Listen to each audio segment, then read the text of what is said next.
बिस्मिल्लाहिर्रहमानिर्रहीम। अस्सलाम वालेकुम दोस्तों, वेलकम टू कोर्निट। आज की वीडियो हम डिस्कस करेंगे लेक्चर 12। तो वीडियो के अंत तक लाजमी वॉच कीजिएगा ताकि कोई भी इंपॉर्टेंट कॉन्सेप्ट जो है वो आपका मिस ना हो। बाकी वीडियो अच्छी लगी तो लाइक लाजमी कीजिएगा, चैनल को सब्सक्राइब करके बेल आइकन को लाजमी प्रेस कीजिएगा ताकि हमारे चैनल से आने वाले नई अपडेट्स आपको लाजमी मिलती रहें। तो आज की वीडियो स्टार्ट करते हैं।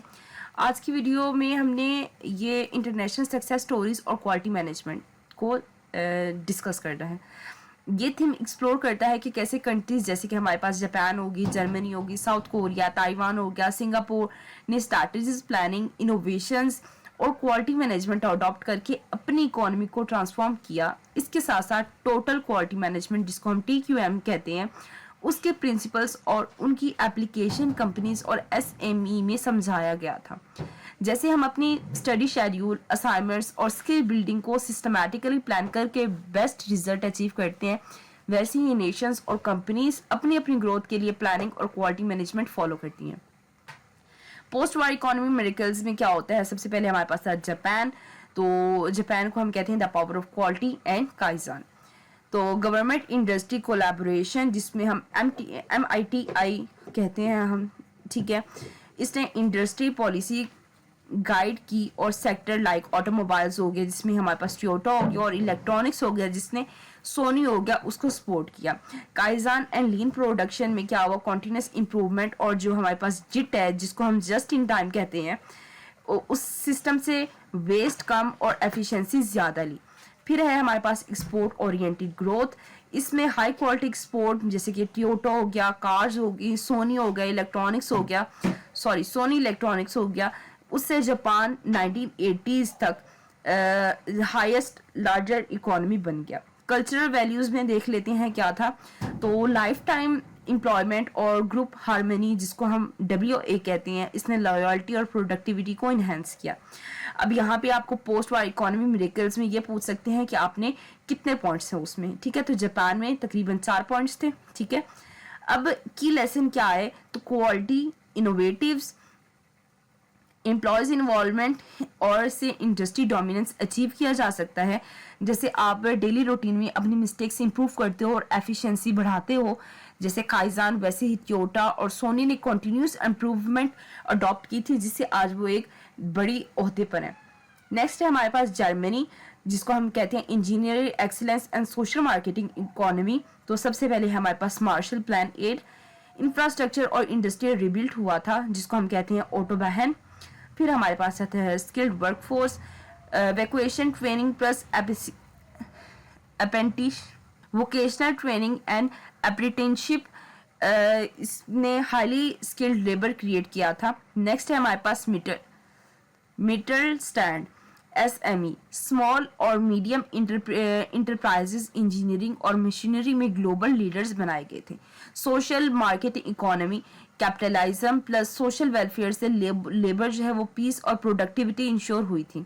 यहाँ से रिजल्ट क्या बना था? 1960 तक जर्मनी यूरोप के जो टॉप एक्सपोर्टर्स और प्रिसीशन इंजीनियर के लिए फेमस हो गया था जिसमें BMW हो गया, साइमंस हो गया।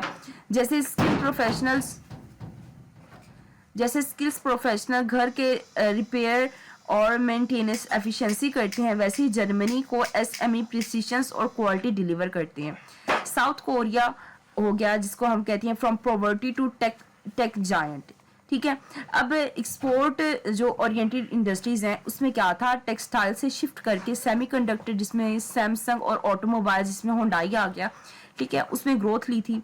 देन है हमारे पास चाइबोल्स, ठीक है, government supported conglomerates, driver industrialization जिसमें LG हो गया, होंडाई हो गया। एजुकेशन एंड R&D, स्टेम और R&D इन्वेस्टमेंट जिसमें हम 4.5% GDP से स्मार्टफोन्स और OLED से हम डिस्प्ले में ब्रेक थ्रू हुआ था, ठीक है। फिर हमारे पास है कल्चरल रिसाइलेंस, कन्फ्यूसेशन वैल्यूज और नेशनल यूनिटी स्प्रेड ग्रोथ हुआ था। अब आउटकम्स क्या मिले थे यहाँ से? Global tech leader Samsung, SK हाइनिक,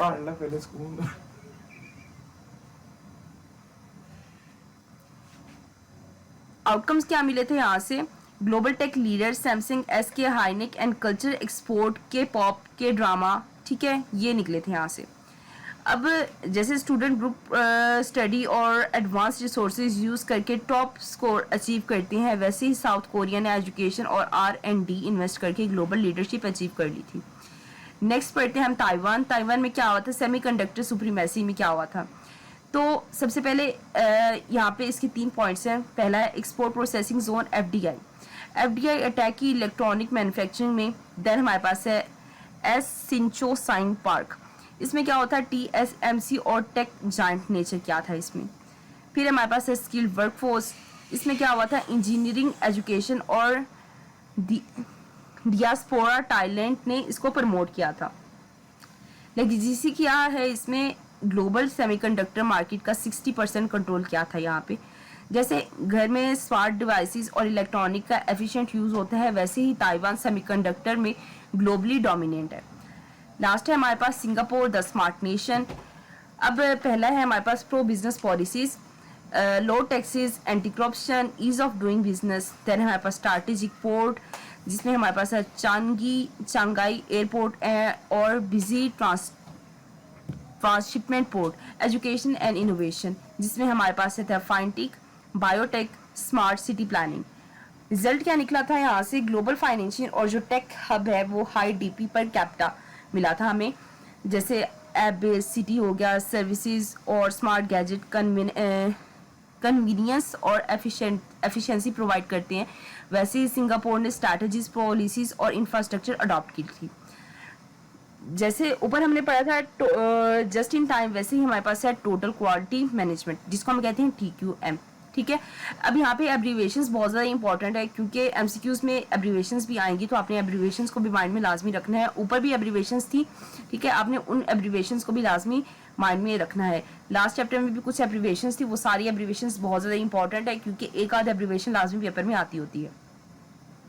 core principle में क्या होता है, पहले हमारे पास customer focus, expectations meet exceed करना। सेकंड है हमारे पास कंटिन्यूस इंप्रूवमेंट, जिसमें हम काइजन कहते हैं, इंक्रीमेंटल प्रोसेस इनहेंसमेंट।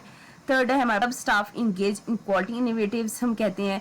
फिर डाटा ड्राइवन डिसीजंस, इसी साइकिल्स हो गया, ठीक है, टोयोटा, सैमसंग, ये सारी इसकी एग्जांपल्स हैं। अब कुछ हमारे पास एप्लीकेशंस है, एप्लीकेशंस को अगर डिस्कस कर लें तो टोयोटा, सैमसंग, स्मॉल बिजनेस, ठीक है, तो ये इसकी एग्जांपल्स है। टूल्स जो हम यहाँ पे यूज करते हैं,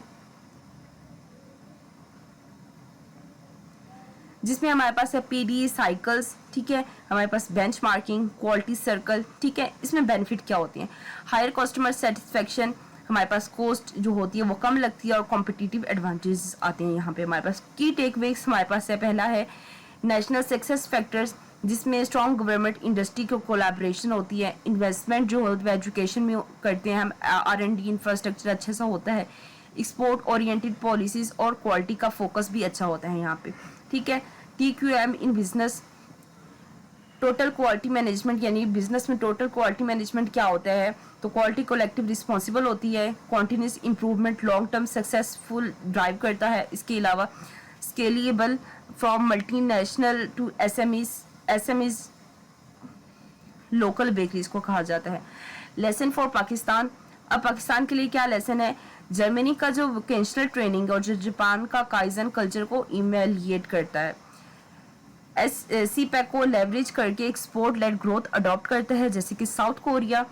TQM अडॉप्ट करके टेक्सटाइल, एग्रीकल्चर और टेक सेक्टर में कॉम्पिटिटिव इनहेंस करता है। जैसे डिसिप्लिन प्लानिंग और इम्प्रूवमेंट से पर्सनल गोल्स अचीव होते हैं, वैसे ही नेशंस और कंपनीज स्ट्रैटेजीज, प्लानिंग और क्वालिटी मैनेजमेंट से सक्सेस अचीव करते हैं। क्वालिटी मैनेजमेंट और यूनिवर्सल पाथवेज हैं इकोनॉमिक रिसाइलेंस और ग्लोबल कॉम्पिटिटिव्स के लिए। जैसे कंसिस्टेंट एफर्ट और स्मार्ट प्लानिंग से एग्जाम्स और पर्सनल गोल्स अचीव होती हैं, वैसे ही नेशंस और जो कंपनीज हैं अपनी ग्रोथ और ग्लोबल लीडरशिप के लिए TQM और स्ट्रैटेजीज प्लानिंग अडॉप्ट करते हैं, ठीक है। तो नेक्स्ट लेक्चर इंशाल्लाह नेक्स्ट वीडियो में पढ़ेंगे। अभी के लिए इतना ही, मिलेंगे नेक्स्ट वीडियो में। बाकी वीडियो कैसी लगी है अपने कमेंट बॉक्स में लाजिम बताना है, और बाकी फ्रेंड्स और ग्रुप्स में भी शेयर करना है ताकि आपके साथ साथ उनकी भी हेल्प आउट हो जाए। मिलेंगे नेक्स्ट वीडियो में, अपना बहुत ज़्यादा ख्याल रखिएगा, दुआ में याद रखिएगा। तब तक के लिए अल्लाह हाफिज़।